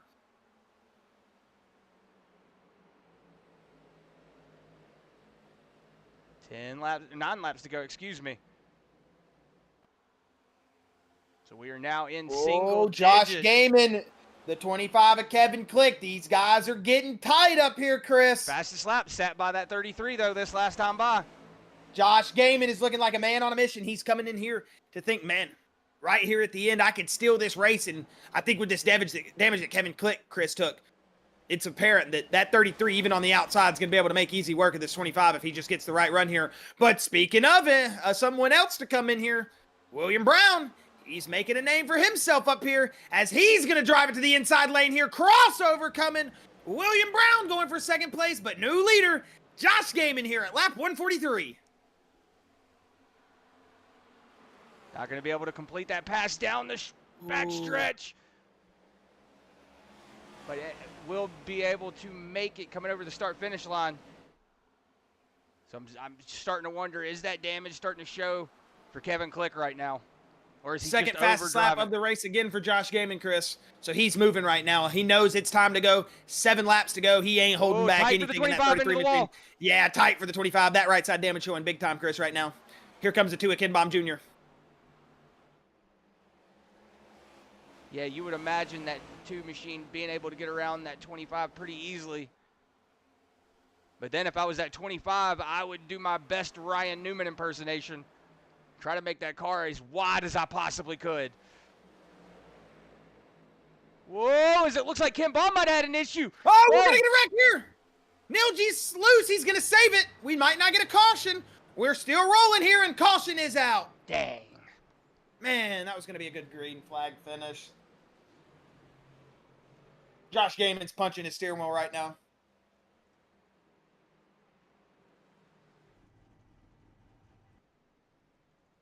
As I see Michael Zuver had an incident. Whoa, is what, a car on its side? Okay, we're going to have to see what happened with this. As I see, it looks like getting loose there. Looks like he got into the wall.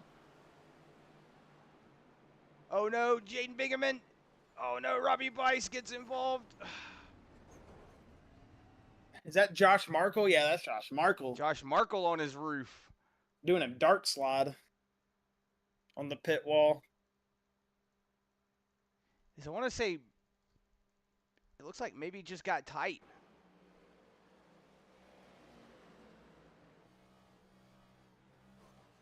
Yeah.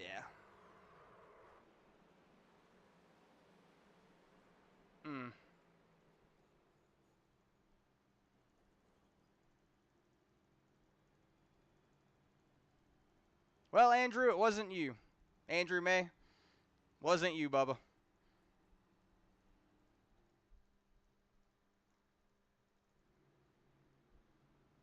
Man, you think Josh Gaiman right now is probably thinking, man, what do I got to do? What do I got to do? I've gotten so close. I've fallen short so many times, and this is my time right here. I'm doing it at Phoenix, man. I'm getting this win here tonight for Lady Liberty. He's had so many good runs here this early part of the season, just hasn't been able to put them together. And right now, this is looking like the most complete Josh Gaiman we've seen here all season, Chris. He's shown patience throughout the race. He has not had any type of controversy, hasn't been caught up in any type of controversy, has managed his equipment what seems like very well, been on the right pit stop strategies with everyone. And, right now he's got himself in probably his best moment or best situation to go out here and get a race win. You just got a lot of hungry guys out there as well. Not only do you got Kittenbaum Jr. behind you, you got that Prestige Worldwide number 9 of William Brown, who I can guarantee you wants to win this thing right now and prove a point. So this is going to be a very, very tough finish for the 33. This is probably all is going to rely here on this firing off, and we're going to get a natural green-white checker here. Oh, okay. As he passed, and then it looked like he might have sent him back to the back of the grid there. That's weird. So look, it gave him the wave around, but then didn't give him the wave around. Well, he didn't have to do a lot of work.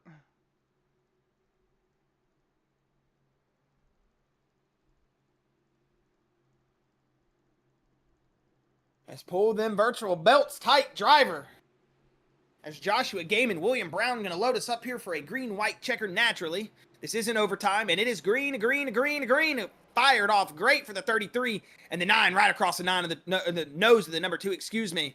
As William Brown here is going to try to make something out of nothing. He wants this race win. Yeah, we'll see if William Brown has anything left in the tank, or if Ken Baum has something to say to him. This is what we're going to watch for. Let's see if we can make it around to that white flag as I see Ryan Sword into the wall back there. We are going to make it, I think. I saw Caitlin Height loose and sideways, but we are going to grab the white flag. This race is official, Chris. Who will it be? Will William Brown have anything left? As out of turn 2, it's Joshua Gaiman at the moment. Does Prestige Worldwide's William Brown have anything left? Into 3 and 4. Here they come out of the final corners. Checkered flag in the air. Lady Liberty Motorsports, Joshua Gaiman picking up the win here tonight at Phoenix. Excellent win there for the 33, and they're wrecking coming to checkers. But excellent job there from the 33, Chris. We said it there coming before the period. And I think this is going to be to say it right there. Very, very great race here from the 33. Probably his most complete race we've seen here in the Full Throttle Series, Chris. Very, very good job. Yeah, let's not hang our head on pretty much anybody in this top 10 right now. Good finish for everybody. Gaiman just won that race on his qualifying setup. Well. He said, yeah, that qualifying setup was great. Totally didn't forget to load my race setup. So that man was making adjustments probably to the tape and all that throughout the race. Great job there from Joshua Gaiman, winning on the qualifying setup, dude. Well, apparently he didn't have to change much. It looked like, well, maybe through the first half, but that last half, it definitely had it hooked up. But, I mean, look at it this way. If you're on the qualifying setup, it's good for, 2 laps? That's all he needed. And he's going to throw down that Polish victory lap here, Chris. Possibly. Possibly. Might just be putting it back to the start-finish line. But either way, man, what a hell of a race we had tonight here, Chris. Craziness. Just a typical spring race here at Phoenix. I hate racing this track. By golly, I hate racing here. I love watching it, though. Great race to watch. As we do have our post-race results posted. Joshua Gaiman, the man you're riding on board here with right now, going to do the Polish victory lap actually into victory lane. I think he's finding it somewhere. No, he's just hitting pace cars, driving through pit boxes. The Lady Liberty Motorsports 33 going to pick up the race win here tonight, though. It'll be William Brown in P2 with a very good run here from the 9 machine. And Ken Baum Jr. in 3rd. We'll have Jimmy Barr in 4th with Matthew Fitz 5th. Lucas Nilge 6th with Ryan Broderick in 7th. Kevin Click 8th. Troy Wagaman in 9th. Jeremy Zarfos in 10th. Andrew May in 11th. Ryan, is my timing backwards? My timing is wrong? Okay, sorry about that. Yeah, I'll go ahead and do it since since everybody is kind of spread out on the field, it might have messed it up. Joshua Gaiman was, of course, your leader. William Brown in 2nd. Ken Baum in 3rd. Jimmy Barr, good finish from Jimmy Barr and that 12 machine, like we said, with that damage to make up for that 4th position. Matthew Fitz in 5th. Lucas Nilge's in 6th. Ryan Broderick in 7th. Kevin Click in 8th.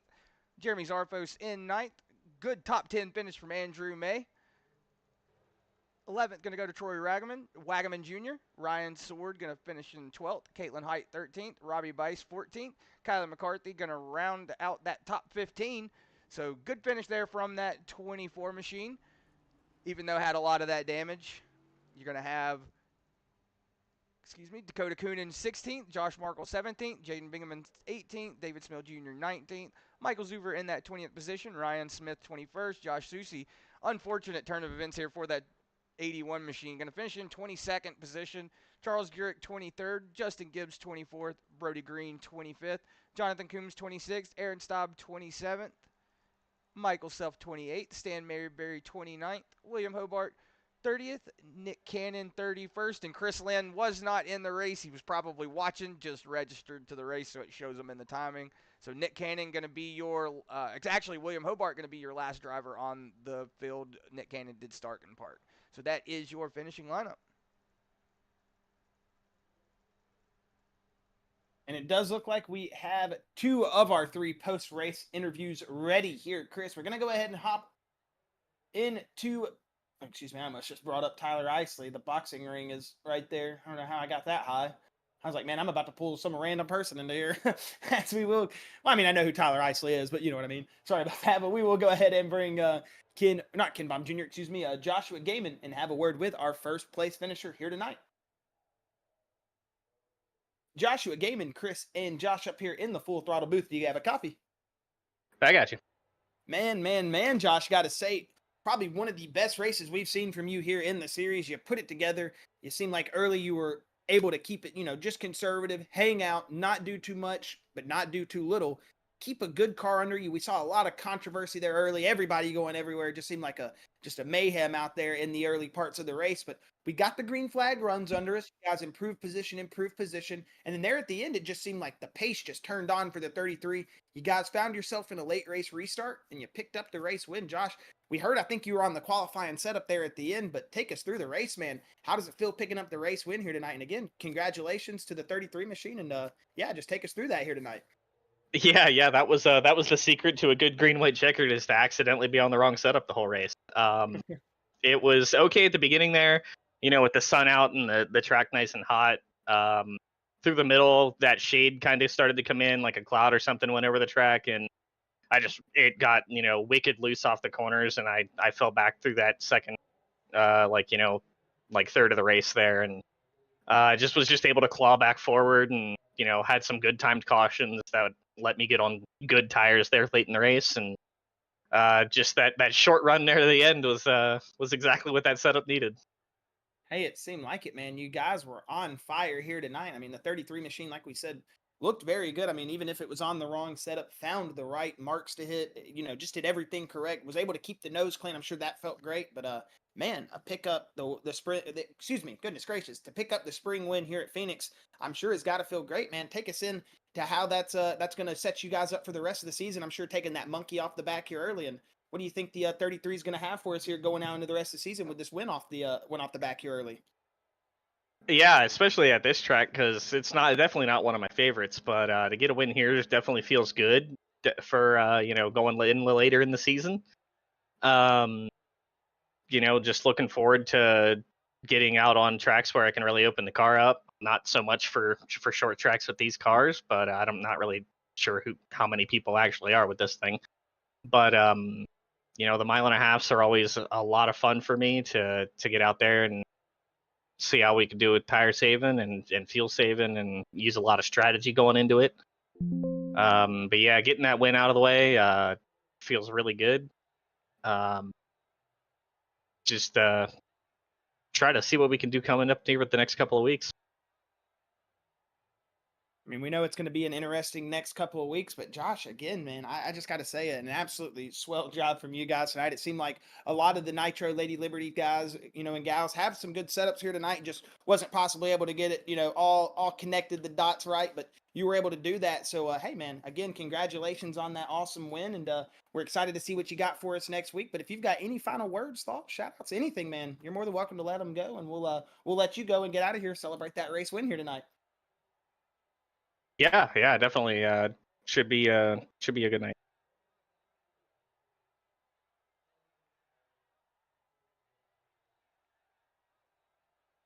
You good? Yeah, sorry, my sound cut out there for a second, I Oh guess. no, you're good. You're good. Awesome. You're good. Awesome. Yeah, no, yeah, we're gonna go have a little fun and get ready for next week. All right, man. If you've got any final words, thoughts, shout outs, anything for us, gaming, you're more than welcome to throw them out there. If not, man, we'll let you get on your way here. Yeah, shout out all the Nitro crew, the Lady Liberty crew as well. We've been working really good together going into this, and it's been a lot of fun. We've been driving together for a couple of years now, I guess, and yeah, shout out to you guys for doing the broadcasts, the admins for putting on this series, and for putting up with us, because that's never fun. So yeah, well, shout out to everybody watching. Heck yeah. Well, again, thank you, Josh, for having a word with us here, man. We'll let you get on your way. Enjoy the rest of your night, and hopefully we'll be talking to you here soon at Vegas or one of these tracks coming up, man. Yeah, that would be my second one, by the way. Is it your second win of the season? Daytona. Oh, you did win Daytona, dude. I'm so stupid. Why do I always do this with people? Man, I was so under the impression that it was because Caitlin pushed you to the win at Daytona, right? Or is that what I'm tripping I blocked on? Troy for the win. Yeah, okay. I had it backwards. My bad, dude. I'm so sorry, Josh. You're good. Goodness Have a good gracious, night. man. Hey, have a good night, man. Now I'm up here in the booth, red, embarrassed. Man, why do I do this? Because you gotta get. He's in my ear with the facts all the time, but then I mess up. He's never in my ear with the facts. I'm sorry. Come on, Chris, you gotta save me there. But we will go ahead and have a word with William Brown. Sorry, Josh. Hate to not put the disrespect on your name there, but we will go ahead and have a word with William Brown. I got to get my history up, Chris, man. I stink at this. William Brown, Chris, and Josh up here in the booth. You got a copy, sir? Sir, how are you guys?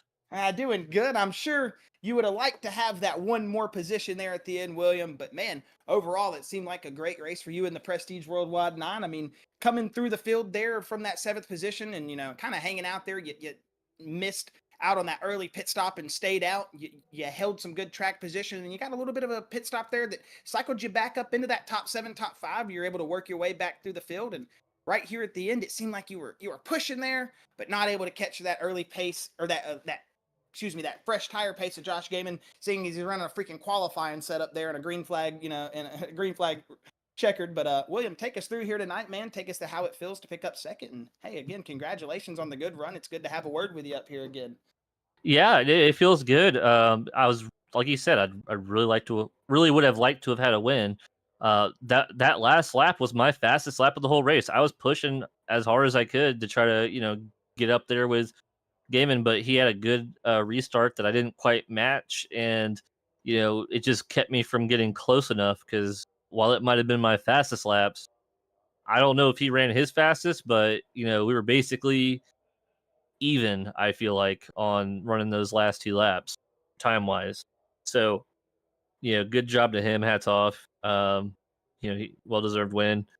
But a little bit back and forth. That first pit stop, definitely it hurt to see a caution come out so soon after, because we were really hoping it would just be green and we'd see a benefit of the tire difference. Instead, we ended up on the other side of the tire difference because we didn't want to waste another set so soon, and it went green for quite a while. But all's well ends well. I can't complain about a second place finish when it's all said and done. It's better than where I started, so I'm happy. Hey, I mean, you got to be happy with it, William. I mean, we know it's been one of those things here within the past couple, races, not necessarily this season, but within the previous seasons.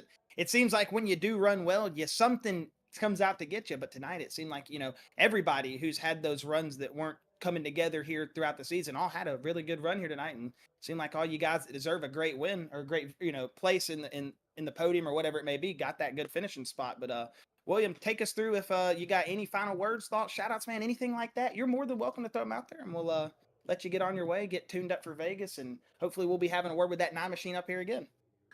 Yeah, hopefully. I'm going to try to get some practice going for Vegas and try to figure it out this time. I feel like I don't usually have a good grip on it anymore like I used to, so I'll definitely be practicing that one. But yeah, shout out to my teammates, Nick Cannon, Lucas Nilgis. Really happy to always run with them every week. Shout out, I gotta say shout out to Ryan Sword in particular, because I don't know where he finished. Where did that guy finish? Okay, he finished 12th. 12th, decent all right finish, but I just felt like he had some pretty good runs going there. He seemed pretty quick. I think he might have gotten a little mixed up with some stuff, but I really like to see how well he seemed to have been running today. So I wanted to give him a shout out in particular as well. But anyhow, again, thanks to you guys always broadcasting every week. Pleasure to always have you guys around. Heck yeah. Well, thank you, William. And is that it for you? Sorry, I didn't know if you were done. If I might have just cut you off. No, I'm done. And by the way, Okay, thanks for okay. getting the team right this time. Oh yeah. Procedural one. Yeah, you're welcome. You're welcome. But all right, well, gonna get you out of here, buddy. Again, congratulations, and hopefully we'll be talking to you here soon. Thanks, guys. Take care. Thank you, man. Gonna go ahead and have a word with Ken Baum Jr., our third and final interview here of the night. Ken Baum Jr., sorry about the wait there, man, but you got a copy? Yeah, I got you. Hey, Ken, it seemed like one of those nights there early, man, where you and, Kevin Click there were having a very good night. The two Turn 2 Terribles teammates were linking up. We saw a lot of the Turn 2 Terribles cars here have very, very good speed there early. I'm going to assume there at the end, it was just those green flag checkers that seemed to catch up with you guys. Do you think maybe if this thing stays green from maybe lap 130, lap 125, you guys might have a better chance there at the end? It seemed like in the green flag run, though, you guys had a very good car. Yeah, if it would have stayed green, we would have finished 1-2 in either order. I'm sure Kevin would have more than likely won, as he had probably the best car all race. There was only in the middle stages that my car even felt like I had the pace that I could win, but it fell away after like 20 laps, and I was just content with riding there behind my teammate. I'd make a move if I could, but no, we would have had probably 100% had it won if there was no cautions there at the end, but that's just how it goes. And at Phoenix, it can be nasty at the end. It did get a little bit nasty there at the end and through that race there a little bit, but you guys seem to survive, have a good car through the majority of the race. Just unfortunate to those green flag checkers there at the end. But Ken, I mean, we're going into Las Vegas next week. It's been one of those seasons for you it's been a solid season. I'm sure you're still wanting to knock off some things here, but take us through how going into Vegas you're feeling after tonight, and do you think that we're going to see a little bit of a rebound here from the Turn 2 Terribles and get those finishing positions you guys think y'all deserve here? Yeah, I'm pretty positive that. I mean, I won the race there last fall in the playoffs, Yes. and I'm pretty sure that that was a good race for our whole entire team. As long as we keep the cars under us and stay out of trouble, there's no reason that we shouldn't do just as good as we did then. Just got to stay focused and stay out of the messes. Yeah, it does seem like that's been the thing you got to do here this season to be able to be there at the end to compete. But Ken, it seems like it's just one of those things here tonight that happened. But if you got any final thoughts, words, anything for us, you want to throw some shout outs, you're more than welcome to throw them out there. We'll let you get on your way and enjoy what's left of the rest of your night, and hopefully we'll be talking to you here at Vegas. Yeah, and just like to thank all the guys over at the Turn 2 Terribles Racing. We worked hard this week. We decided on basically it was like two setups for all week that we were all just messing around with and see what we run. Kevin and I were both on two separate setups, but you probably really couldn't tell. And so we all worked hard to figure out what to do there. Jeremy's Our First Photography, the Turn 2 Terribles podcast. And I'd like to thank my girlfriend and daughter for all their support. And we're going to just keep chugging away, and hopefully we can tick off some more wins and make a run for the championship. Heck yeah, man. Well, it was a pleasure having you up here in the booth again, Ken. Hopefully we'll be talking to you here soon. We'll see you next week at Las Vegas, hopefully, man. And hey, just congratulations on what was salvaged here tonight, and hopefully we'll be talking to you later. Yeah, thank you. I'll talk to you guys later. Thank you, man. And that was our final interview of the night. Sorry, Chris. Ken Baum Jr. But, Chris, you got any final words before we get the Full Throttle faithful out of here? Just a big shout out to everybody that was out on the YouTube. I did notice there was a lot of talking going on, a lot of chat going on. So, big shout out to everybody that was on the YouTube watching. Everything was going on. Do hope everybody enjoyed it.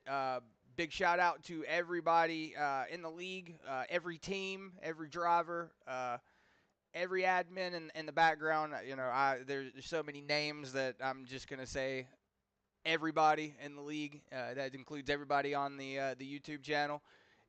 Just so glad that we're back here doing this and going into Las Vegas next week. This is going to be a lot of fun. This is, we're about to be going to these 1.5 mile tracks, and that's where it's going to start getting a lot of fun because we're going to start seeing a lot of talent, come out, and we're going to start seeing a lot of racing happen, and that's what's going to be fun. So just big shout out to everybody in Full Throttle, and can't wait till next week. And speaking of next week, that's where we'll be, Las Vegas Motor Speedway. It'll be Wednesday night, 8 p.m., the usual that we do the Full Throttle gig. But hey, other than that, got to say a big congratulations once again to all of our winners here tonight. Or I should say podium drivers, our winner Josh Gaiman on his second win of the season. That's one thing I got to say. I'm going to do my history this next week. Make sure I have everybody where they're supposed to be at because, man, I don't know why. I can never remember who has done what, even though I watch every single one of these races, Chris. You would think I would remember these things. I'm a horrible historian. But either way, had a great night here tonight at Phoenix. We're excited to go next week into Las Vegas. Excited to see what our drivers are going to have for us. Once again, like Chris said, thank you to the YouTube chat. Thank you to everybody that came and hung out with us. Even if you didn't chat, just watched your driver. Appreciate you. And hey, hopefully me and Chris will be seeing you next week at Las Vegas. Other than that, good night from the Full Throttle Cup Performance booth up here. This has been Chris and Josh Kiwi signing off saying thank you, good night, and we'll see you at Las Vegas Wednesday at 8 p.m.